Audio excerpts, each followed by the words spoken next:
Assalamualaikum warahmatullahi wabarakatuh. Perkenalkan, nama saya Windy Puspitasari, NPM 18530530919 dari Universitas Lampung, Program Studi Pendidikan Guru Sekolah Dasar. Sekarang, saya akan menjelaskan tentang sekolah sebagai media mobilitas sosial. Hakikat pendidikan sebagai media mobilitas sosial. Pendidikan dipandang sebagai jalan untuk mencapai kedudukan yang lebih tinggi di dalam masyarakat tentunya. Maka makin tinggi pendidikan yang diperoleh, maka makin besar harapan untuk mencapai tujuan itu. Dan dengan demikian, terbukalah kesempatan untuk meningkatkan kegolongan sosial yang lebih tinggi. Pendidikan dilihat sebagai kesempatan untuk beralih dalam suatu golongan ke golongan yang lebih tinggi lagi. Karena pada zaman dahulu, keturunanlah yang menentukan status sosial seseorang yang sukar ditembus karena sistem golongan yang sangat ketat.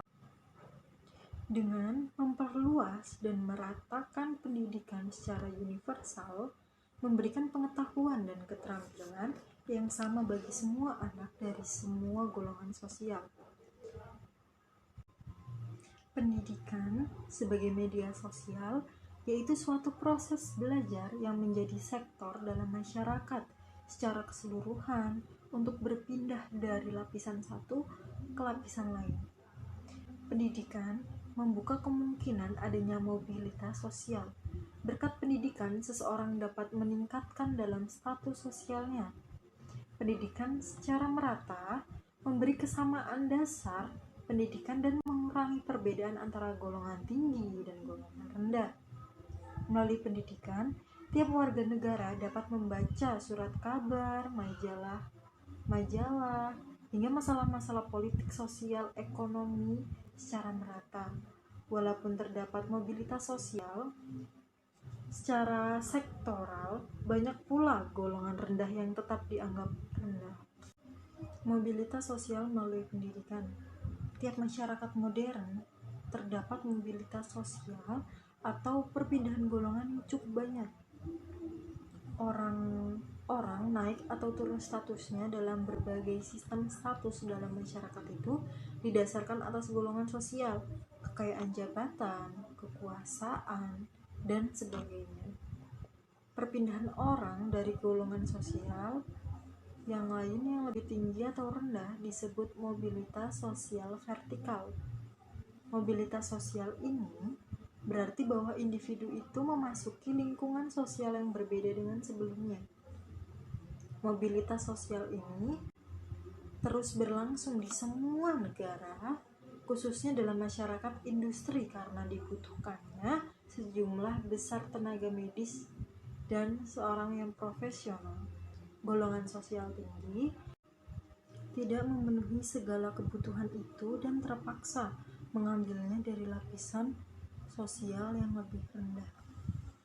Mereka yang lahir dari golongan atas dan tidak mempunyai motivasi untuk memperoleh kemampuan teknis, profesional, atau manajerial akan dengan sendirinya turun dalam tangga sosial.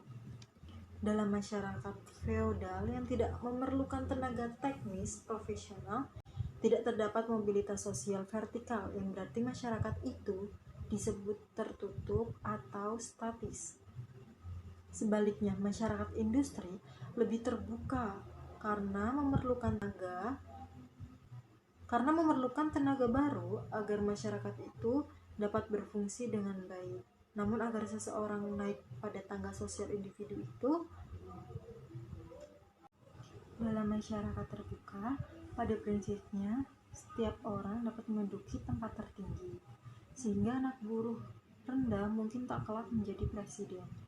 Namun dalam kenyataannya, anak-anak golongan rendah banyak mengalami kesulitan daripada anak dengan golongan yang tinggi, khususnya pada sektor pendidikan.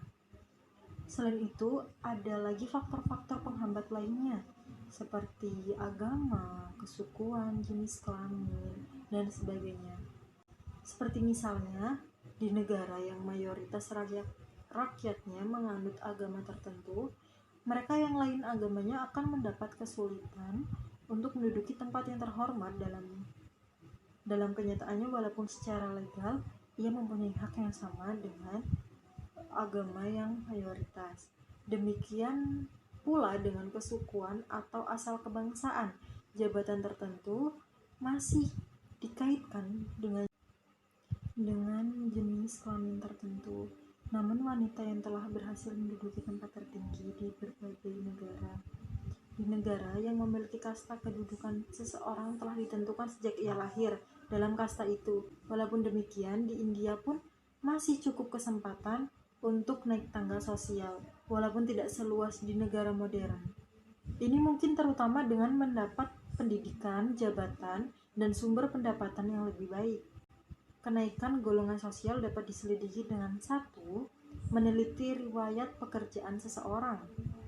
2. Membandingkan kedudukan sosial individu dengan kedudukan orang tuanya. Tingkat sosial dan mobilitas sosial. Sekolah sebagai mobilitas sosial diduga bahwa bertambah tingginya taraf pendidikan, maka makin besarnya kemungkinan mobilitas bagi anak-anak golongan rendah dan golongan menengah. Ternyata ini tidak selalu benar, bila pendidikan itu hanya terbatas pada pendidikan tingkat menengah. Jadi, walaupun kewajiban belajar ditingkatkan sampai SMTA, masih menjadi pernyataan apakah mobilitas sosial dengan sendirinya akan meningkat. Pendidikan tinggi masih sangat selektif.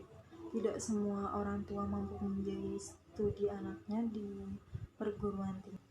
Dan dengan menggunakan komputer untuk menilai tes seleksi masuk menjadi objektif. Artinya tidak lagi dipengaruhi oleh kedudukan orang tua atau orang yang memberikan rekomendasi. Cara itu membuka kesempatan yang lebih luas bagi anak-anak golongan rendah dan golongan menengah untuk memasuki perguruan tinggi atas dasar prestasinya dalam tes masuk tersebut. Biaya yang cukup banyak tentu selalu merupakan hambatan dari golongan rendah dan golongan menengah sosial yang sesuai dengan kebutuhan golongan masing-masing, sehingga dapat hidup bahagia menurut golongan masing-masing. Berhubungan dengan itu juga dipilih guru-guru yang sesuai dengan golongan sosial murid yang bersangkutan. Pendirian ini didasarkan atas anggapan bahwa sekolah bagaimanapun juga tak dapat mengubah struktur sosial dan area ini menerimanya saja sebagai kenyataan serta menyesuaikan diri dari kenyataan itu agar kurikulum relevan. Tentu saja dengan pernyataan itu segera timbul keberatan terhadap pendirian yang demikian karena dianggap bertentangan dengan prinsip demokrasi dengan mengadakan diskriminasi dalam pendidikan. Cara demikian akan memperkuat penggolongan sosial dan menghambat mobilitas sosial yang diharapkan dari pendidikan. Harapan ini tidak mudah diwujudkan oleh banyak dan daya-daya lain di luar sekolah yang menimbulkan stratifikasi sosial yang jauh lebih kuat daripada pendidikan paranormal. Jika benar-benar diinginkan agar sekolah mengubah struktur sosial, maka diperlukan pengetahuan yang fundamental tentang fungsi yang dapat kita jalankan sekolah dalam masyarakat, serta hakikat pengalaman yang harus diberikan kepada anak-anak. Dalam hal ini pengetahuan kita belum memadai. Kita juga belum mengetahui guru-guru yang bagaimana diperlukan, kurikulum dan metode mengajar yang bagaimana paling serasi untuk mengurangi stratifikasi sosial. Pada saat ini, sekolah-sekolah meneruskan cita-cita untuk menyebarluaskan ideal dan norma-norma kesamaan dan mobilitas secara verbal di samping adanya daya-daya stratifikasi yang berlangsung terus dalam masyarakat. Ini berarti bahwa usaha untuk mengajarkan kesamaan dan mobilitas akan menghadapi kesulitan dalam dunia nyata. Terima kasih karena telah menonton video ini yang menjelaskan tentang sekolah sebagai media mobilitas sosial. Semoga video ini dapat menambah pengetahuan Anda.